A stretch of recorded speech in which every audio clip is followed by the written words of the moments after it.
Señor, gracias por hablarnos al corazón. Yo pido, Padre, que tú toques vidas hoy, ministres vidas hoy, y que podamos refrescar un poquito más el entendimiento de quién tú eres, de lo maravilloso que tú eres. Gracias, amado, en el nombre de Jesús. Amén. Pues así he titulado esto, una nueva oportunidad o oportunidades nuevas. Una oportunidad, pues, que es un momento, una circunstancia oportuna para conseguir algo o para hacer algo. Y la Biblia, ahí en Eclesiastés, si usted trae su Biblia, en el capítulo 9 de Eclesiastés, ahí no usa la palabra oportunidad, pero está implícito en este versículo. Dice Eclesiastés capítulo 9. Vamos a leer Eclesiastés capítulo 9.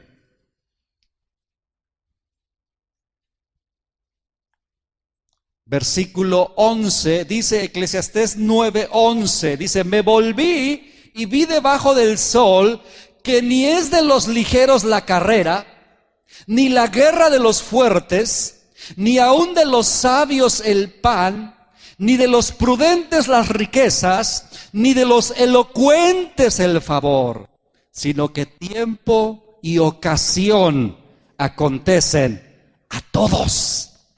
Aquí básicamente está diciendo, mira, todos recibimos oportunidades en la vida, pero es cierto que no todos las sabemos aprovechar. Eso es la realidad.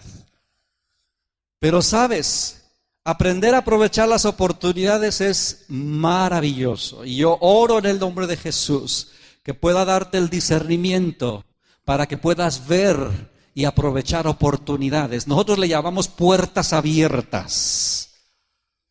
Puertas abiertas, que tú puedas identificar, esto es una puerta abierta, esto es una oportunidad, y que tú puedas aprovecharla en el nombre de Jesús. Pero hay algo que es realmente maravilloso, y es experimentar una segunda oportunidad.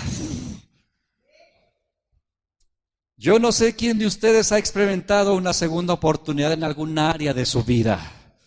Hay muchas áreas donde uno puede experimentar segundas oportunidades.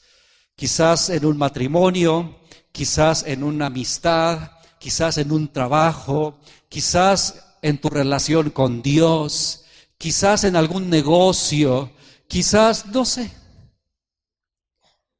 Pero cuando tú recibes una segunda oportunidad, es maravilloso realmente, es hermoso. Ahora, el que Dios nos dé nuevas oportunidades, hermanos, es de una de sus características más grandiosas. Yo de veras cómo me asombro de nuestro Dios, cómo me embelezo, me enamoro, agradezco que Él no nos desecha a la primera. Yo doy gracias a que Él no es como usted y como yo, que cuando alguien nos falla ya no queremos volverlo a ver, cuando alguien nos falla ya no queremos hablar con esa persona, cuando alguien nos falla ya no queremos darle otra oportunidad, cuando alguien nos falla ya no queremos relacionarnos, cuando alguien nos falla ya no queremos, ¿verdad?, incluirlos. Yo digo, gracias que tú no eres así. ¿Cuántos dan gracias a Dios por eso? Yo digo, Señor, ayúdame no solo a conocer que tú eres un Dios de segundas oportunidades, sino ayúdame también a parecerme a ti. ¿No te gustaría? Pero sabes, hacer eso, hermano, pues se necesita mucho del corazón de Dios, pero sí es posible. Y sabes, para ser más así, yo creo que vale la pena meditar en varias historias que hay en la Biblia de cómo Dios es un Dios de segundas oportunidades, de nuevas oportunidades. Y mira, yo quiero hablarte por lo menos de 4, hay más, pero meditar en estas historias nos identifica y sobre todo nos hace agradecer y amar más a nuestro Señor. Mira, la primera historia que quiero que recordemos es la historia de Moisés. La historia de Moisés, bueno, esta historia comienza en el libro de Éxodo. Ahí en el libro de Éxodo se habla acerca de este hombre, de cómo cuando él nació, el pueblo de Israel estaba siendo atacado porque el faraón tenía miedo de que se estaba multiplicando demasiado y de que estaban haciéndose poderosos y tenía miedo que un día se levantaran y se pusieran en contra de los egipcios y los acabaran. Entonces a él se le ocurre pues una de las decisiones más perversas y diabólicas, que es matar a los niños varones. Los niños que nacían los mataban. Y fue y les dijo a las parteras: cuando vean que es niño, lo matan. Pero vemos que aún a pesar de eso, el pueblo de Israel se siguió multiplicando, y es en esa época en donde nace Moisés. Hermanos, si usted cree que la época donde vivimos ahora está difícil, déjeme decirle que ha habido épocas más difíciles. Imagínese vivir en esa época, en donde ven que eres niño, sácale. No tendrías hijos más que puras hijas. Imagínate. Entonces la mamá de Moisés, cuando ve que es niño, lo ve hermoso. Y dice, imagínese, me digo, ¿qué mamá no ve hermoso a su hijo, verdad? Aunque parezcan changuitos, pues ay, que está bien bonito, ¿no? Todos tan bonitos, y tú dices, mentirosa, nada bonito, estaba arrugado y prieto y feo. Pero dice que lo vio hermoso. Y dice que lo escondió. Ahora, ¿cómo esconder a un niño recién nacido? Que nadie se entere que está. ¿Cómo le hacía cuando yo no sé, pero fueron 3 meses. Imagínense esos 3 meses con la zozobra de no llores fuerte, de tapándole la boca. Yo no sé, hermano, digo, 3 meses. Pero llegó el momento donde ya no pudo. Y lo único que hizo, dice la Biblia, pues que una canasta la calafateó, ahí le puso para brea y para que no entrara el agua. Pone al niño ahí y lo pone en el río. ¿Cuántas mamás se hubieran atrevido a hacer eso? Pero es que ya no tenía opción. Y ella confió en que Dios podía encargarse de ese niño, y así fue. La canasta y la tapa y la avienta y manda a la niña grande, sigue la canasta a ver a dónde para. Y ahí va la Oni y pues sabemos la historia, cómo la hija de Faraón se viene a bañar al río y ahí anda con sus doncellas. Yo me les imagino salpicándose de agua, pero de repente escuchan el llanto de un niño y le llama la atención y se acerca y ven la canasta y se meten por ella, y cuando la levanta la tapa ve a ese niño llorando y dice que tuvo compasión. Y bueno, la historia habla que lo cría y la mamá lo amamanta. Bueno, quiero ir en detalles porque hay mucho que hablar. El asunto es que Moisés crece como si fuera hijo de la hija de Faraón. Él crece con la cultura egipcia, pero criado al mismo tiempo por su madre hebrea. Y mira, esto nos hace saber que Dios había ya preparado a este bebé para un propósito alto. Había lo que nosotros llamamos un llamamiento en él. Y sabes, escúchame bien, cuando hay un llamamiento de parte de Dios, tú lo sientes y no te puedes deshacer de ello. Aunque a veces quieres, aunque a veces te cansas, aunque a veces no sabes qué hacer con eso, pero eso está ahí, pasan los años y sigue adentro. Tú sabes que tienes que hacer cierta cosa, o Dios te ha llamado a cierta cosa. Y sabemos que Moisés tenía esto. ¿Por qué? De la vida de Moisés hay 3 pasajes diferentes en la Biblia. Uno es Éxodo, donde está la historia completa, pero también en el libro de los Hechos y en el libro de Hebreos se habla de Moisés. En el libro de los Hechos se habla de Moisés porque Esteban, con la memoria tan privilegiada que tenía, sabía casi de memoria toda la historia del Antiguo Testamento, y cuando él está presentando su defensa les está contando y habla acerca de Moisés. Y ahí en Hechos, voy a leer esto, en Hechos capítulo 7 versículo 23 dice que cuando Moisés cumplió 40 años, le vino al corazón, esa frase, le vino al corazón visitar a sus hermanos los hijos de Israel. Ese le vino al corazón no fue más que el despertar de su llamamiento. Él sabía que tenía que hacer algo por su pueblo. Él sabía, él lo tenía dentro, que él tenía que ayudar. Y él veía y dijo, pues, yo tengo que hacer algo. Y luego en Hebreos capítulo 11, versículo 24, ese sí me gustaría que lo leyera. Vaya conmigo a Hebreos capítulo 11, versículo 24. Hebreos capítulo 11, versículo 24.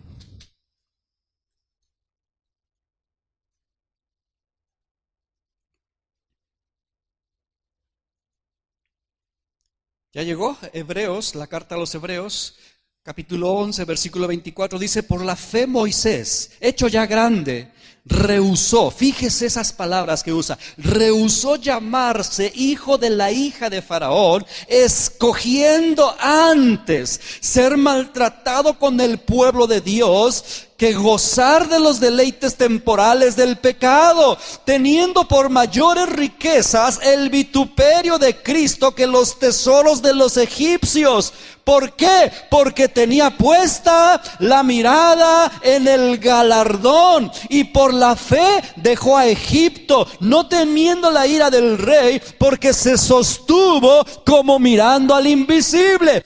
Todos estos versículos nos dan a entender que en algún momento Moisés no solamente sintió en su corazón visitar a su pueblo, sino que él sabía que él había nacido para otra cosa, no para vivir ahí en los lujos del palacio de Faraón, sino para ayudar al pueblo de Dios, porque él mismo era israelita. Ahora, carnalmente, hermanos, no estaba fácil la cosa. Yo no sé cuántos de nosotros hubiéramos escogido, como él escogió, rehusarse llamarse hijo de la hija de Faraón, teniéndolo todo. Vivir en un palacio con todas las riquezas de Egipto. ¿Cuántos dicen, lo reclamo para mí, Señor? Pero dice, esto no es mi destino. Esto no es mi destino. Si lo trasladamos a nuestra época, o sea, estos coches, esta ropa, estos viajes, esta riqueza, eso no es mi destino. Mi destino es ayudar, y más cuando estoy viendo cómo mis hermanos sufren. Y es ahí cuando viene lo de la historia de que él va y comienza a ver cómo están sufriendo. Y dice la Biblia que ve en un día cómo un egipcio está maltratando a un israelita, y le surge el celo de Dios por causa del llamamiento. Y él se pone tan furioso que lo defiende. Imagínense cómo lo defendió. Salieron las artes marciales ahí, al punto que lo mató por defender a un egipcio, a un israelita. Y al siguiente día sale otra vez, y ahora ve que son dos israelitas los que están discutiendo. Y él los quiere pacificar, él los quiere calmar, él quiere traer justicia, él quiere traer ayuda. Y los quiere separar, pero dice la Biblia que los israelitas no entendían lo que él sentía. Y sabes, escucha bien, cuando Dios te llama, los demás no entienden lo que tú sientes.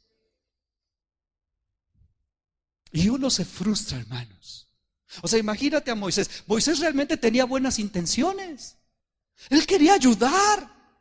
Y tenía hasta cierto punto el poder para hacerlo. Pero no se lo permitieron. Porque se le pone al brinco, ¿qué? ¿Me quieres matar como ayer mataste al egipcio? Y entonces es cuando él se da cuenta que algo no está bien.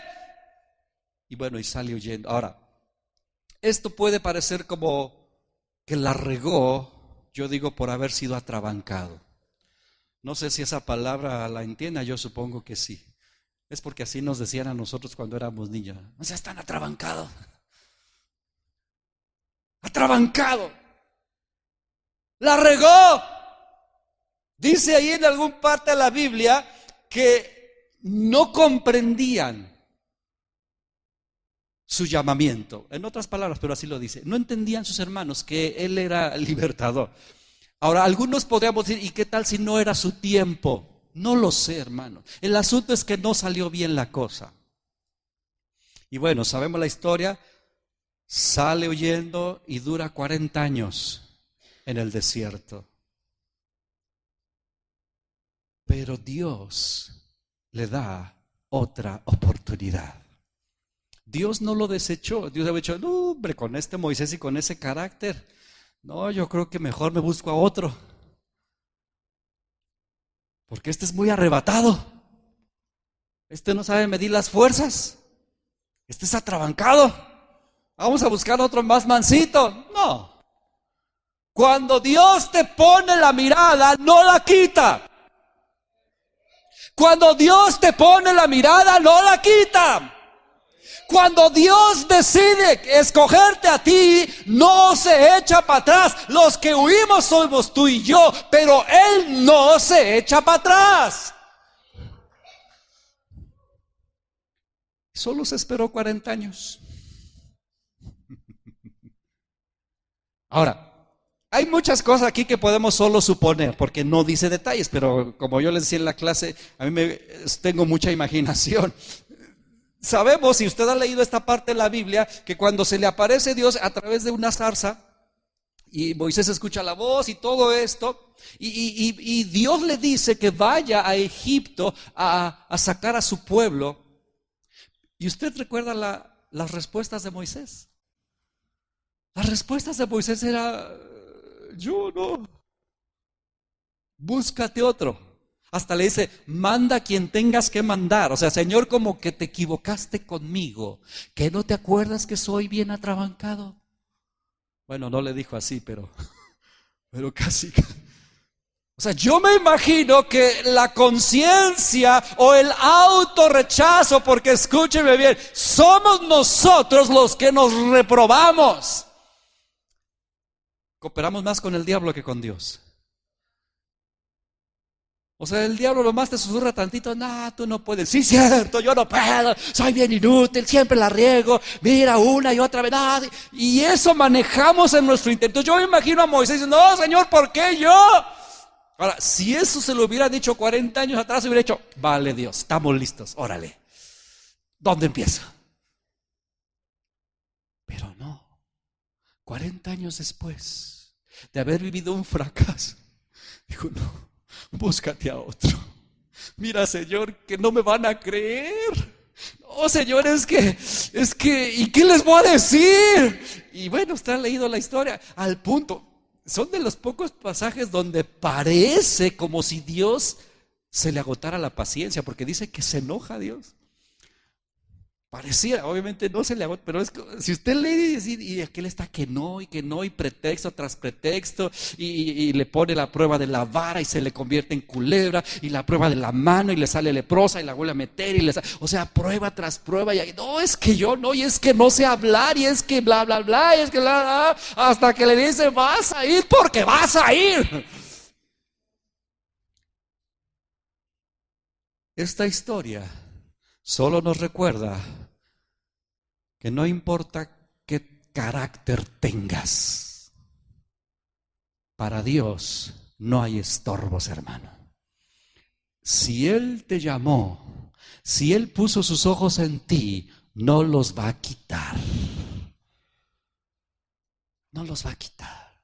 Quizás te haga esperar 40 años, pero a final de cuentas se va a cumplir su propósito. Ahora, quiero seguir pasando con otras historias. Otra historia. Esta está en el Nuevo Testamento. Y esta historia es de un hombre que la regó, pero la regó por inmaduro. ¿Alguien aquí la ha regado por inmaduro alguna vez?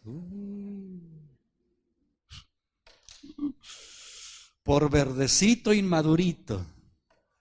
¿Quién es ese hombre que está en la Biblia? Se llamaba Juan Marcos. Y todos lo conocían como Marcos.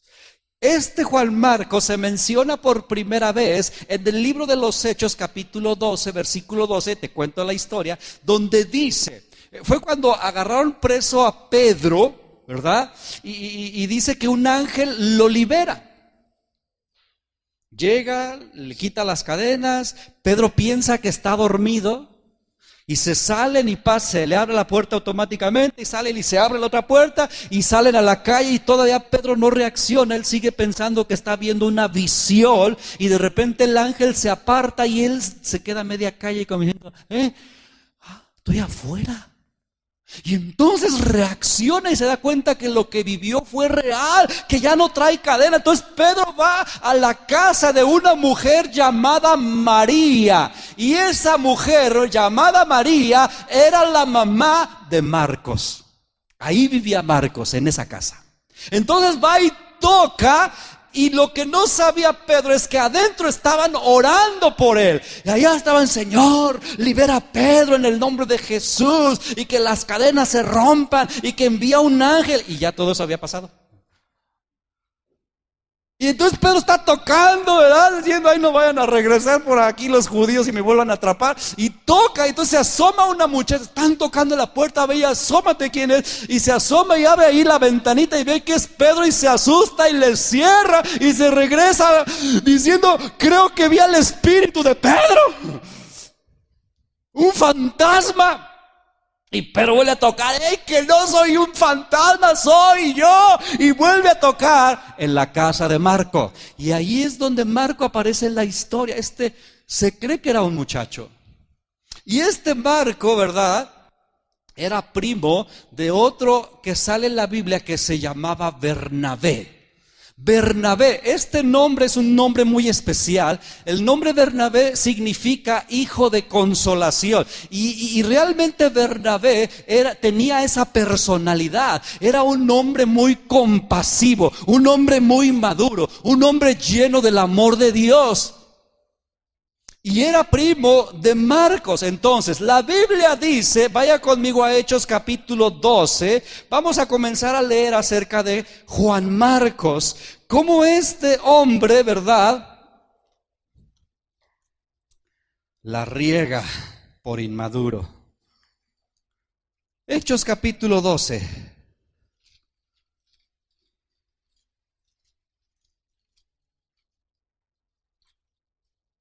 ¿Ya llegó? Hechos capítulo 12.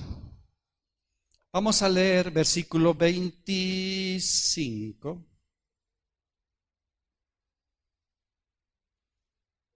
Dice, y Bernabé y Saulo, cumplido su servicio, volvieron de Jerusalén, llevando también consigo a Juan, el que tenía por sobrenombre Marcos. Aquí comienza, ¿verdad? Este Marcos, ¿verdad? Se viene con Saulo, que es Pablo, y con Bernabé, y comienza a servir a Dios de alguna manera como ayudante.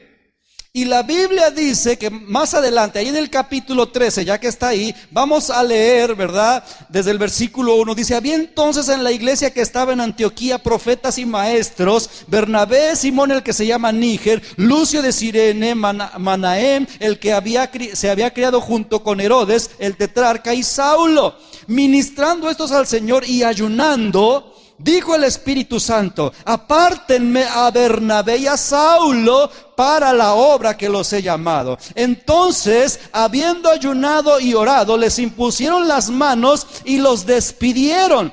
Ellos entonces, enviados por el Espíritu Santo, descendieron a Seleucia y de ahí navegaron a Chipre. y llegados a Salamina, anunciaban la palabra de Dios en la sinagoga de los judíos.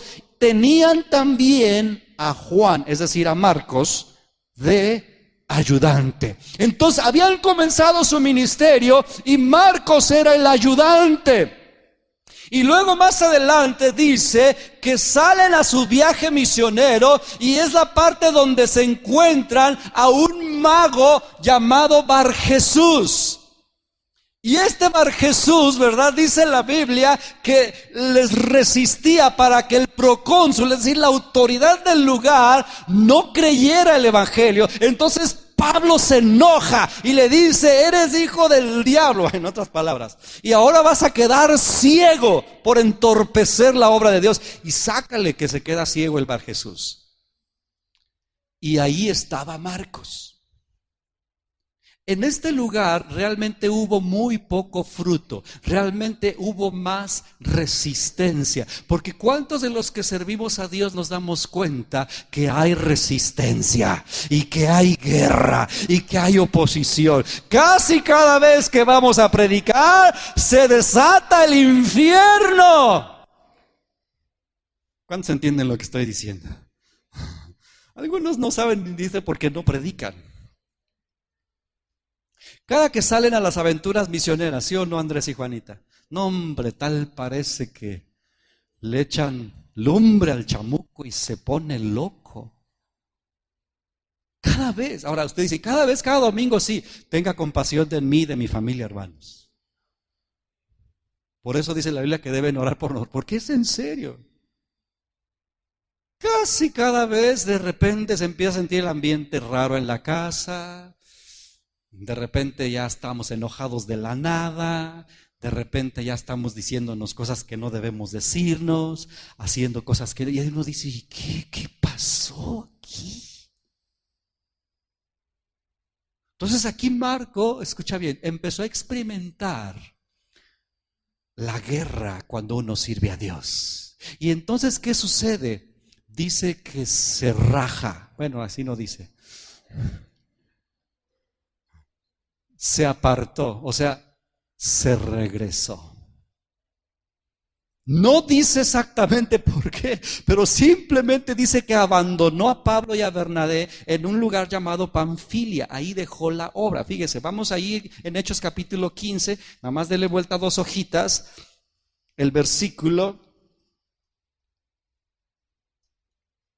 ¿Ya está? Versículo 37. Bueno, desde el 36, dice: después de algunos días, Pablo le dijo a Bernabé: vamos a volver a visitar a los hermanos en todas las ciudades en que hemos anunciado la palabra del Señor para ver cómo están.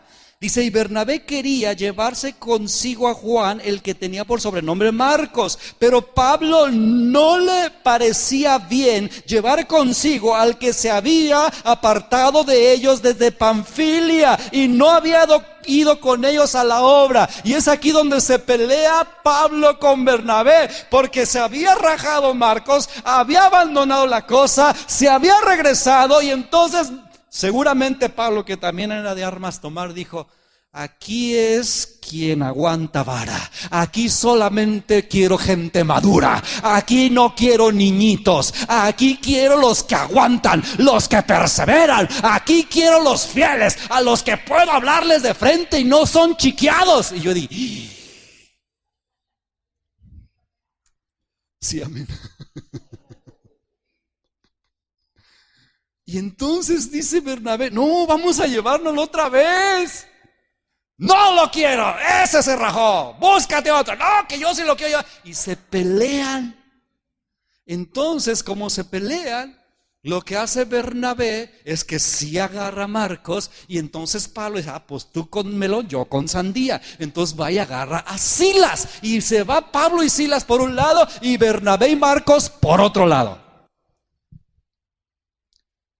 Se distancian, y a partir de ahí ya entonces vemos que en lugar de que Pablo y Bernabé anduvieran juntos, ahora leemos Pablo y Silas, Pablo y Silas, Pablo y Silas, Pablo y Silas. Y de Bernabé y de Marcos ya por un tiempo no se sabe nada.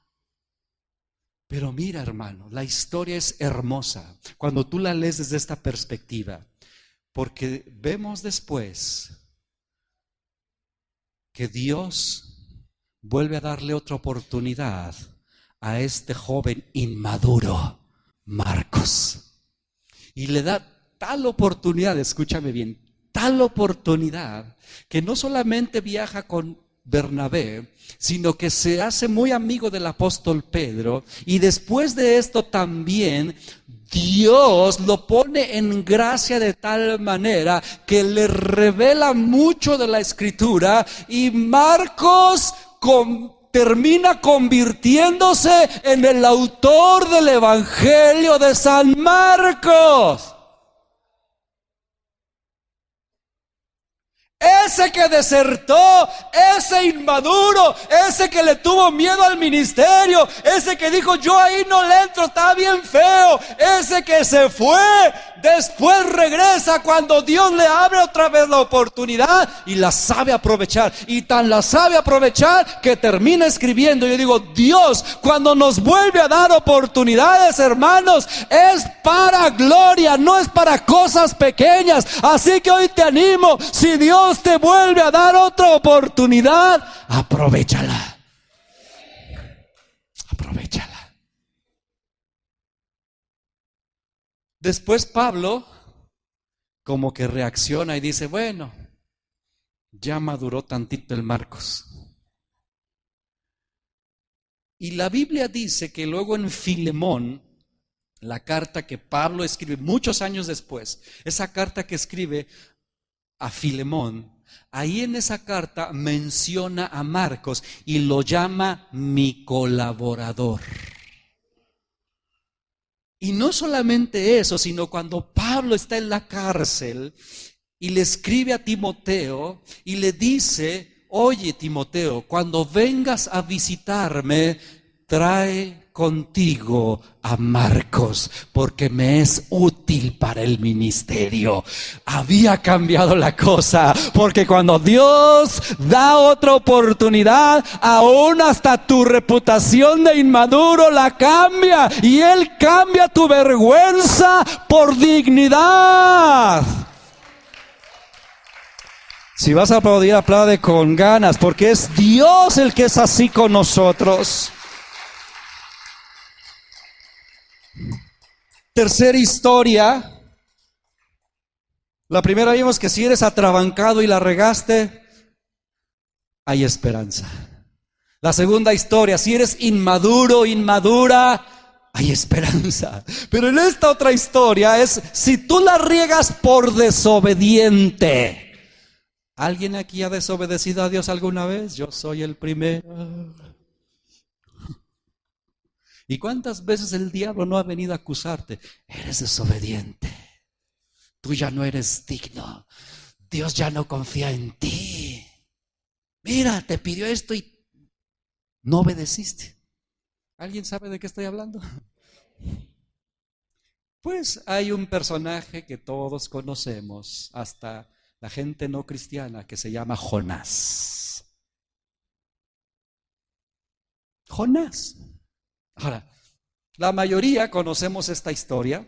Se hizo tan famosa por el famoso pez, que decimos la ballena. Mira, no sé si era ballena o no, la Biblia dice un gran pez, pudo haber sido ballena, eso es secundario. El punto es que se lo tragó.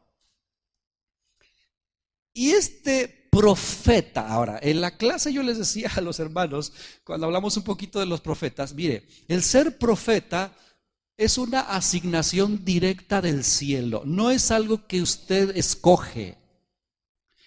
Usted no puede hacer nada para convertirse en profeta. Eso es una asignación del cielo. Dios dice, yo quiero que tú seas profeta y yo te convierto y yo te llamo para profeta. Entonces la Biblia dice que Jonás era profeta de Dios. Ahora, se habla de Jonás, yo no me había dado cuenta o no había analizado que se habla de Jonás en otras partes de la Biblia, no solamente en el libro de Jonás. Obviamente Jesús lo menciona.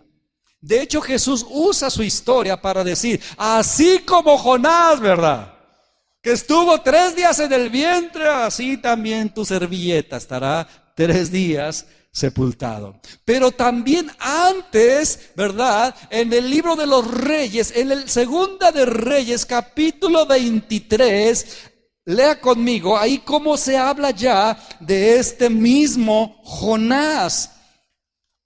Segunda de Reyes, capítulo 23.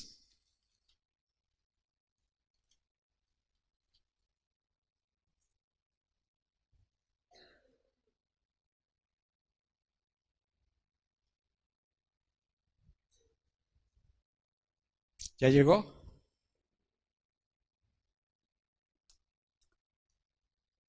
Vamos a leer ahí en Segunda de Reyes, capítulo 23. Vamos a leer. Aquí está hablando de Jeroboam. Espérame, ¿no estoy bien? No, de Jeroboam. Bueno, Segunda de Reyes 23.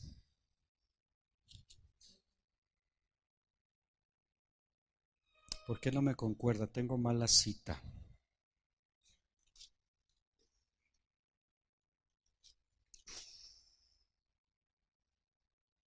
Bueno, ahorita se la digo bien. Déjeme ir al libro de Jonás. Aquí está. Jonás, es Segunda de Reyes, es 14. Con razón no me concordaba. Yo anoté mal aquí la cita bíblica. Es Segunda de Reyes, capítulo 14.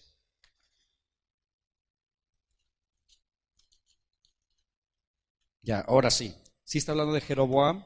Es un rey que reinó en el reino del norte. Y este rey era realmente malo, pero fíjese, vamos a leer versículo 23, ¿ya está? Segunda de Reyes 14, 23, dice, en el año 15 de Amasías, hijo de Joás, rey de Judá, comenzó a reinar Jeroboam, hijo de Joás, otro Joás, son dos Joáses aquí diferentes, dice sobre Israel, en Samaria, y reinó 41 años. Y este Jeroboam hizo lo malo ante los ojos de Jehová, y no se apartó de todos los pecados de Jeroboam, hijo de Nabat, el que hizo pecar a Israel. Y dice, pero, aquí no hay un pero dice, él, aunque hizo lo malo, esto fue bueno. Él restauró los límites de Israel desde la entrada de Hamad hasta el mar de Araba, ¿conforme a qué? Conforme a la palabra de Jehová, Dios de Israel, la cual él había hablado por su siervo Jonás, hijo de Amitai, profeta, que fue de Gad. Era el mismo Jonás. Ahora, ¿por qué estoy haciendo referencia aquí? Porque Jonás, de acuerdo a esto, ya era profeta con un historial bueno, porque ya lo había usado Dios y sus palabras se habían cumplido. Aquí estamos leyendo que Jonás en algún momento profetiza acerca de este Jeroboam, que aunque se estaba portando muy mal, si seguimos leyendo, dice que Dios tuvo compasión de cómo Israel estaba sufriendo mucho. Y entonces, aunque el rey es malo, yo voy a enviar ayuda y aún lo voy a usar a este rey malo para bendecir a mi pueblo. Y entonces va Jonás y dice esto: tú vas a extender el reino de Israel, todo lo que les han quitado tú lo vas a volver a retomar, y es lo que sucede. Entonces vemos que Dios había usado a Jonás, es decir, que Jonás ya había experimentado que Dios sí estaba con él, que Dios sí lo usaba, que Dios lo había tomado como su siervo y que Dios lo respaldaba. Ya lo había vivido en carne propia, no era primerizo. Es decir, que cuando empieza el libro de Jonás, no era primerizo. No es que Jonás se estaba, ¿verdad?, graduando de profeta y era la primera vez que iba a hacer algo. No, ya había hecho cosas. Entonces, cuando comienza el libro de Jonás, si usted ha leído la historia de Jonás, comienza precisamente diciendo que Dios le habla a Jonás y le da la orden de ir a Nínive. Nínive era una ciudad pagana. Ahí no tenían temor de Dios, porque era una ciudad de los asirios, enemigos de Israel incluso. Y es quizás de las únicas veces que Dios envía a un profeta suyo a hablarle a naciones enemigas personalmente. Pero sabemos la historia, que Jonás no quiere. Y dice claramente que él se va para huir de Dios. Ahora, usted y yo sabemos que nadie puede huir de Dios, pero ¿cuántas veces usted se ha escondido de Dios también? Nos escondemos de Dios. No leo, no voy a la iglesia, me hago tontito por ahí, ¿verdad? No oigo, tengo orejas de pescado.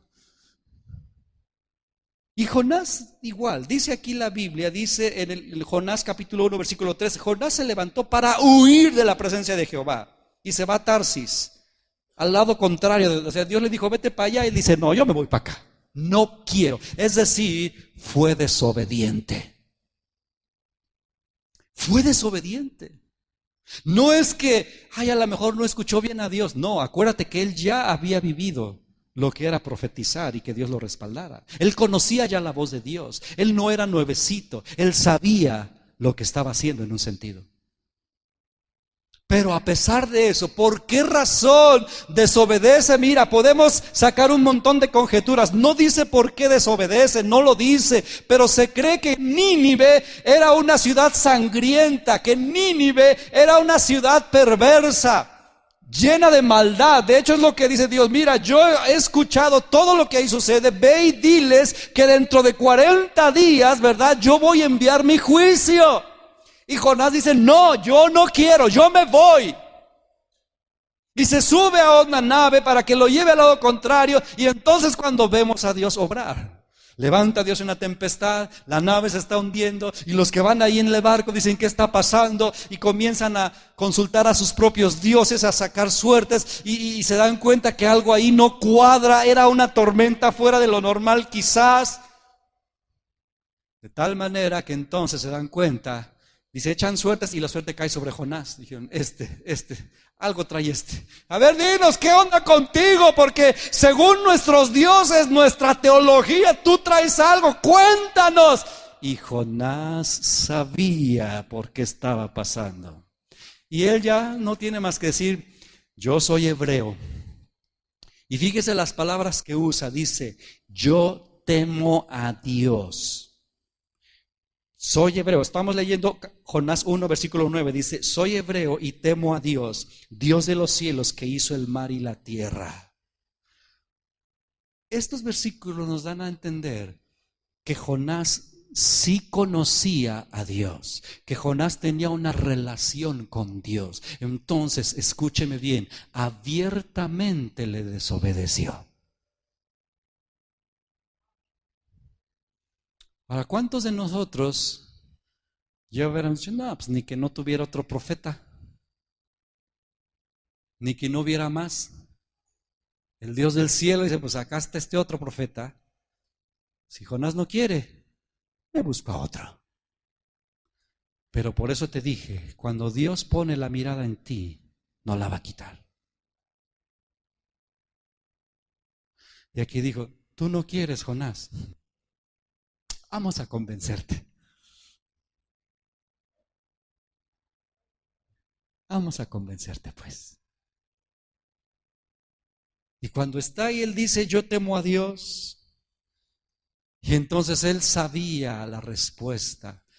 Y él les dice, porque cada vez se ponía peor el mar, peor, de tal manera que nos vamos a ahogar todos. Entonces Jonás dice, échenme al mar. Y se va a calmar. Porque yo sé que desobedecí a Dios. Hermanos, cuando desobedecemos a Dios, nuestra conciencia no nos deja en paz.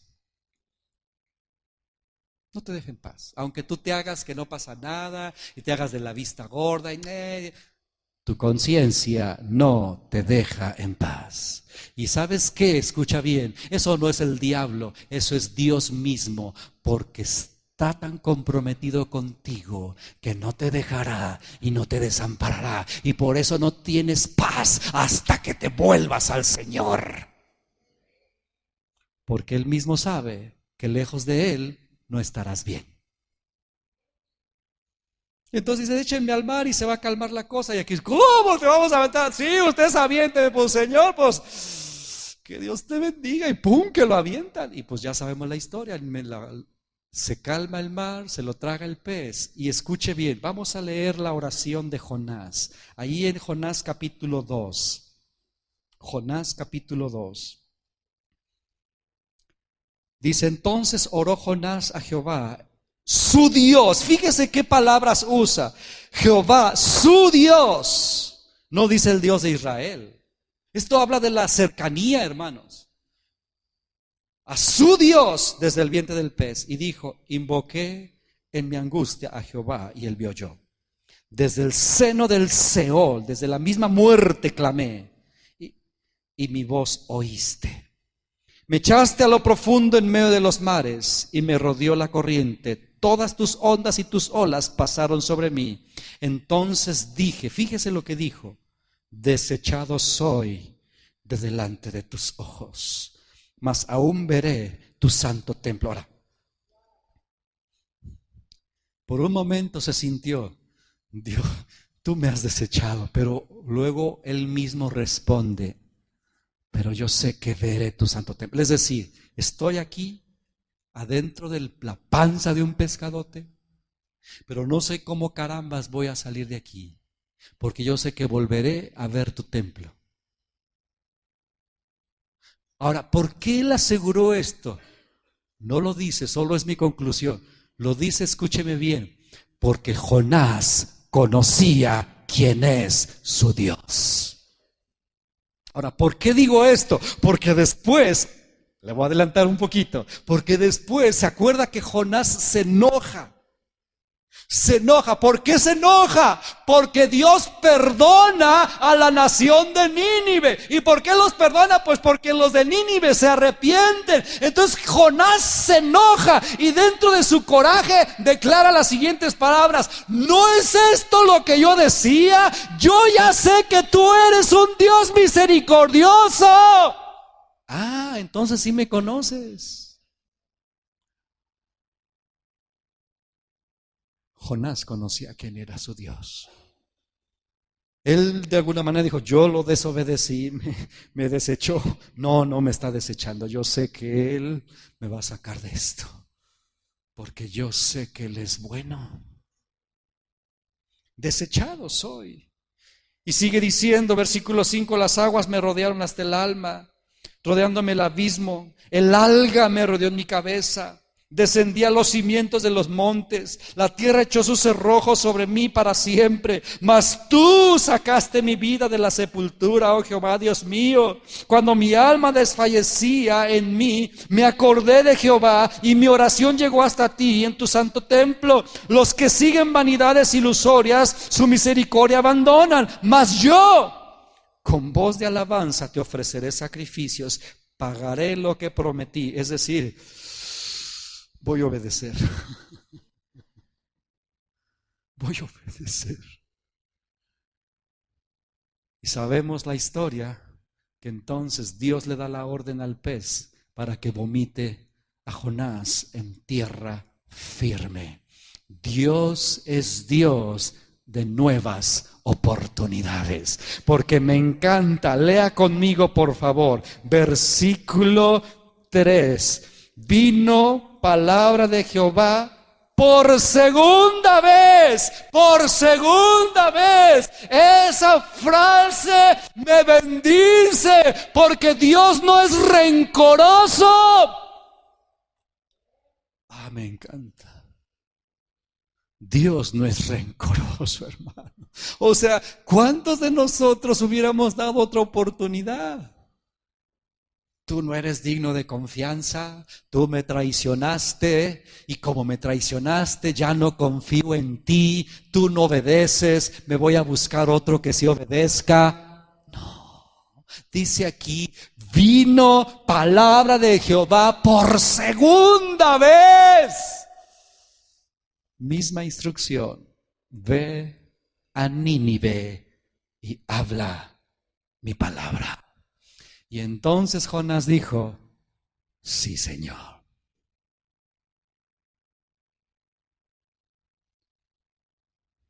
Tú y yo tenemos esperanza si hemos desobedecido a Dios, porque Dios es un Dios de oportunidades. La cuarta historia yo creo que va a ser la última. Tenía 5, pero yo creo que nada más esta más. Si tú la has regado por atrabancado, como Moisés, si tú la has regado por inmaduro, como Marcos, si tú la has regado por desobediente, como Jonás, Dios tiene oportunidades para ti. Pero esta cuarta historia es de un hombre que la regó por cobarde. Por cobarde. Por miedoso. ¿De quién estoy hablando? De Pedro. El apóstol Pedro. Yo sé que conoces también su historia.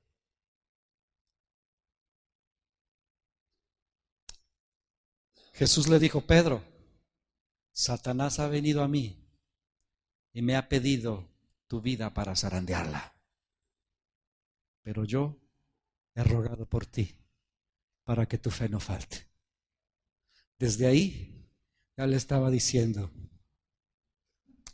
yo sé quién eres, Pedro. Yo sé quién eres, Pedro. Yo sé quién eres, Pedro. Cámbiale el nombre.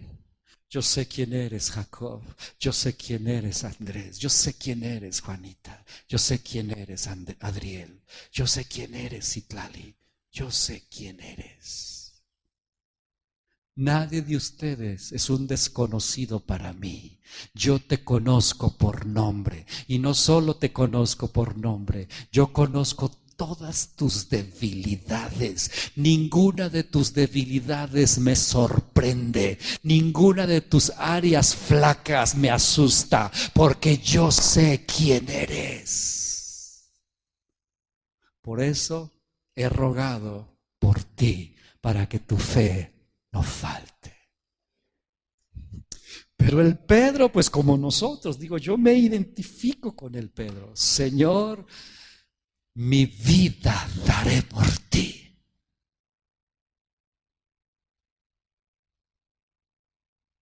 Y luego le dice: aunque todos te negaren, yo nunca te negaré.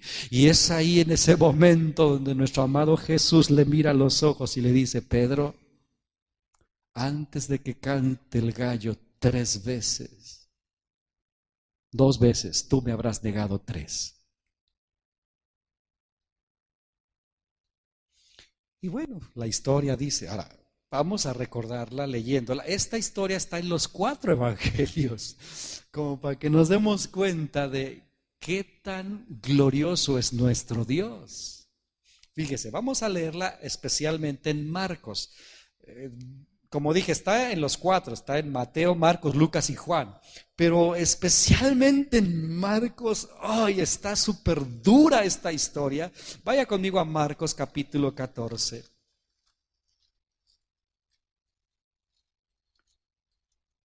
No sé si puedes pasar al teclado, hija. Marcos capítulo 14.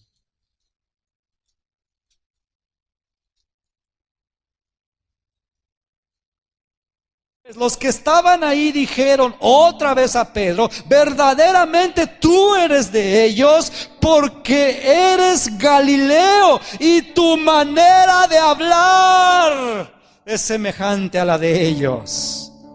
Entonces él comenzó a maldecir y a jurar: no conozco a ese hombre de quien habla. Qué profunda negación. Ya no solamente dijo: no lo conozco, juró y maldijo: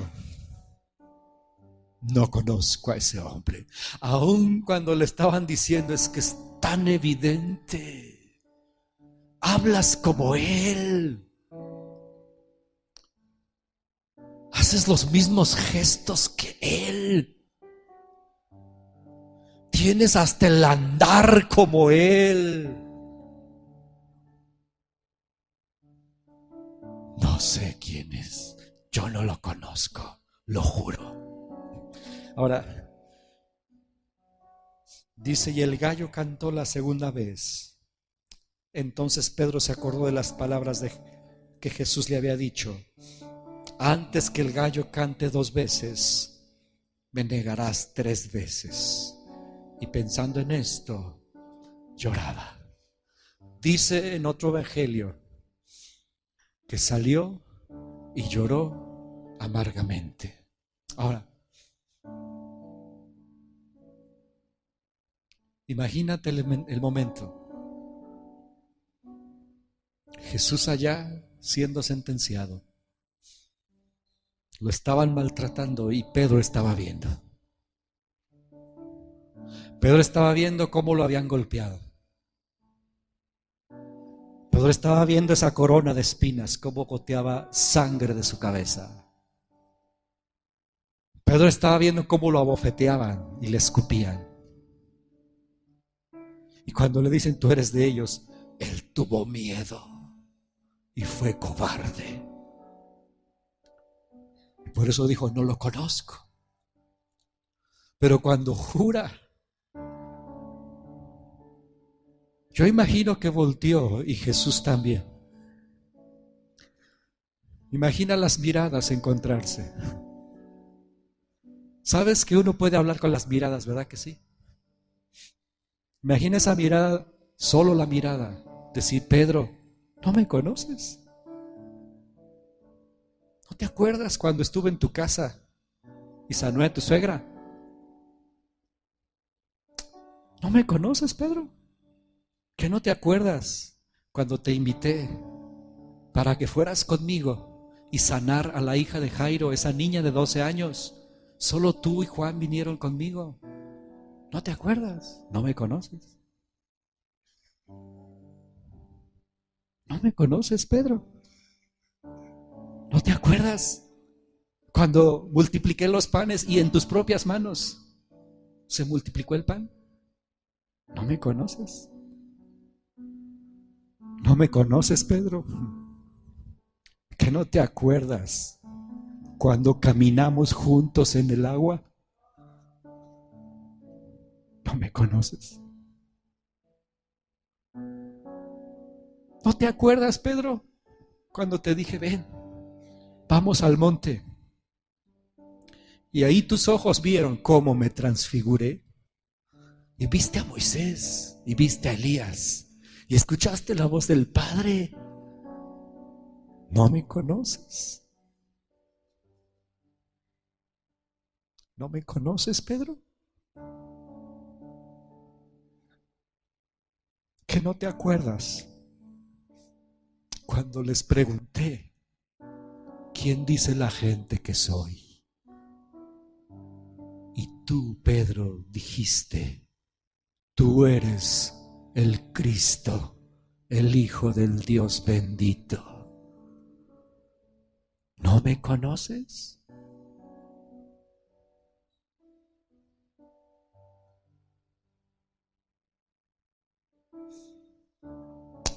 Yo te pregunto a ti, hermano, ¿cuántas cosas has vivido tú con Dios?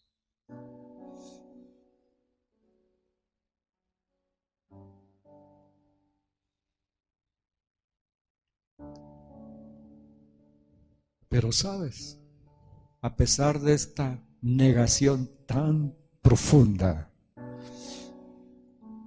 Dios le dio otra oportunidad. Aunque fue un cobarde,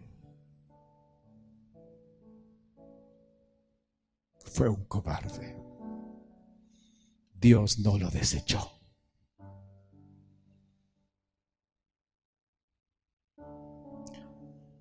A veces Pedro no es tan diferente a nosotros, porque cuántas veces Dios nos ha dicho, háblale a esa persona de mí, y tú te has hecho de oídos sordos. Cuántas veces Dios nos ha dicho, hey, eso que ganaste extra, ofréndalo, y tú te has hecho de oídos sordos. ¿Cuántas veces Dios nos ha dicho, hey, Perdona a tu prójimo, ese que te traicionó, ese que te lastimó, y tú te has hecho de oídos sordos.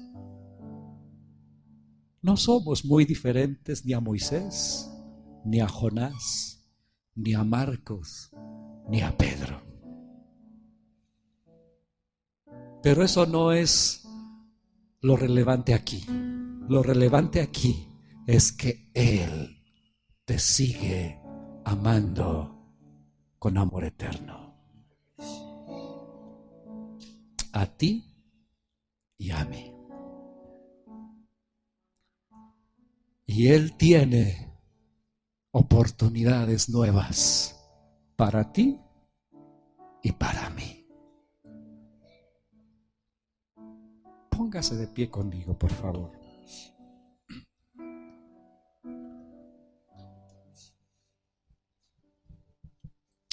Ayúdame a mover esto.